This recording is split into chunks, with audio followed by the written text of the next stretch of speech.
হযরত আদম আলাইহিস সালাম ভিতরে আল্লাহ পাক এই শব্দগুলো ডাইলা দিলেন, ফাতালাক্কা আদম মির রাব্বি কালিমাতিন। কালিমাতুন এক বচন, কালিমাত বহু বচন। আল্লাহ কিছু শব্দ আল্লাহ ডাইলা দিলেন, এর মধ্যে একটা হইল রব্বানা যালামনা। আল্লাহ আমি জুলুম করেছি গো আল্লাহ, আয় রব যালামনা, আমি জুলুম করেছি, আনফুসানা, আমার নফসের প্রতি আমি জুলুম করেছি। ওয়া ইল্লাম তাগফির লানা, যদি আপনি মানে ক্ষমা না করেন, ওয়া তারহামনা, এবং দয়া না করেন, মায়া না করেন, তাহলে লানাকুনান্না মিনাল খাসিরিন, আমি ক্ষতিগ্রস্তদের অন্তর্ভুক্ত হয়ে যাব। তার মানে আমি জান্নাত থেকে বের হয়ে ক্ষতিগ্রস্ত হয়ে যাব আল্লাহ, তাহলে আমি কিন্তু আযাবের মধ্যে পড়ে যাব। এরকম তো আল্লাহ শিখাইয়া দিলেন। এরকম যখন নাকি হযরত আদম আলাইহিস সালাতু ওয়াস সালাম দোয়া শুরু করলেন, আর অনেক শব্দ আল্লাহ ডাইলা দিলেন ভিতরে, আদম রে এই এই বাক্য দিয়ে দোয়া করো, এই এই শব্দ দিয়ে দোয়া করো।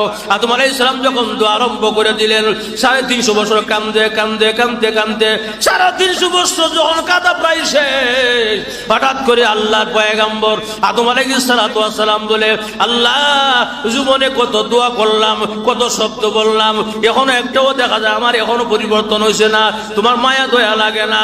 আল্লাহ আমি এখন একটা কথা বলতে চাই গো আল্লাহ, জান্নাতের ভিতরে যতদিন আমি ছিলাম গো আল্লাহ, জান্নাতের ভিতরে দেখেছি প্রতিটা খাম্বায় খাম্বায় জান্নাতের যে গেট আছে, গেটের উপর লেখা আছে, দেখলাম লা ইলাহা ইল্লাল্লাহ মুহাম্মাদুর রাসূলুল্লাহ।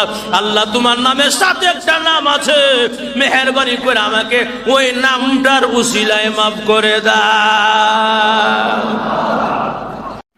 ভিডিওটি ভালো লাগলে অবশ্যই শেয়ার করে দিবেন, অ্যান্ড থ্যাঙ্কস ফর ওয়াচিং।